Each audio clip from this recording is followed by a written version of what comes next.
Sagarmala report, which was commissioned. It's a private commissioning of a report, and these two private consultants came out and said that the only reason that this double tracking needs to be done is to pick up the excess coal capacity from the coal berth and bring it for MPT, and this is owned by Adani and by the Jindals. That is all there is to it.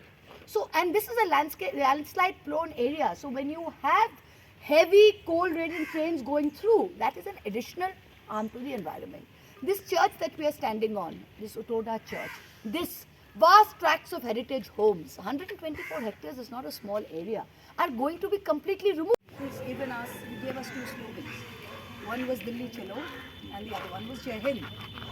And unfortunately, under the current dispensation, they pay lip service to Netaji, but when it comes to what he stood for, Netaji said that nothing in life is ever gathered through discussion.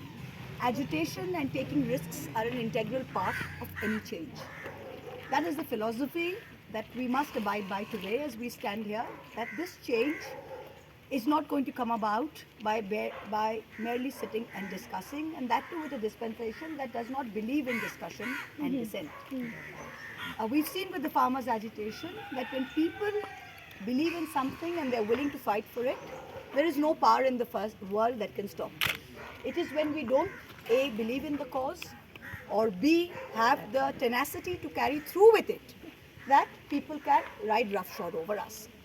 So if the people of this area and the people of Goa make up their minds that this is something that will not happen. Today we are standing outside the track.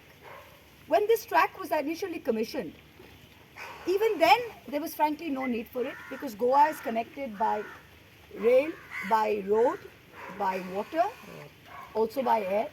And today what, 7-8 passenger trains go through with it? So what is the need for the double tracking? Manohar Parrikar, who's supposed to be the current dispensation's poster boy, in 2013 said he's not going to put a stamp of approval on this project. There's no need for it. If you look at the Sagar, so why are people doing it? When there was no need for the railways in the first place, today, why would you go through 124 hectares of land in Karnataka and Goa, of which 25 hectares is in two protected areas, which is the Elephant Tiger Corridor? Why would you do this? What's the answer? What backs it up? Whenever you do something like this, you don't do it until it's absolutely necessary. We don't do it unless there is proper environmental and social assessment reports. In this case, the railways had an environmental assessment report. Only one prepared was the IISC, which was reviewed by a group of scientists which said it's fundamentally flawed.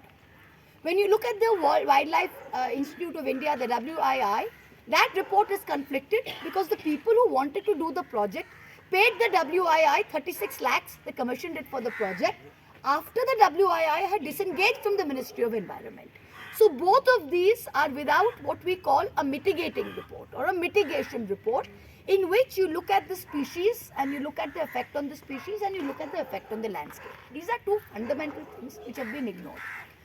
Then you have the Sagarmala report, which was commissioned. They have very smartly talked to tenants one-on-one. It is what we call the Kashi project. You come to tenants and you pay everyone out individually, and you don't look at what the societal or the environmental impact is. So let me tell you that it is, I may not live in Utoda, I may not live in Majoda, but for people who do and for people who do in Goa, it is very important that we stand up and we learn from the recent past, the very recent past in the last year, where people have literally stood on the ground, stood in tents, stood under the bare sun through winter, rain, hail, everything, and they have said we will not move. So similarly, if that kind of a mass movement and that kind of a people's movement is built up against this double tracking, I know we can stop it. So we have everyone on board, and as long as we have common people and we have courage, we will back this to the hilt. I appeal to all of you to stand here today on the tracks and to take a vow the way Netaji did, that we will give blood, but we will not be taken in with this. So I appeal to all of you that let us take a pledge today to stop this. We have with us very eminent people who have given up their lives, who have given up their youth for this cause. And I think with all of these sacrifices, we are in a very good place today.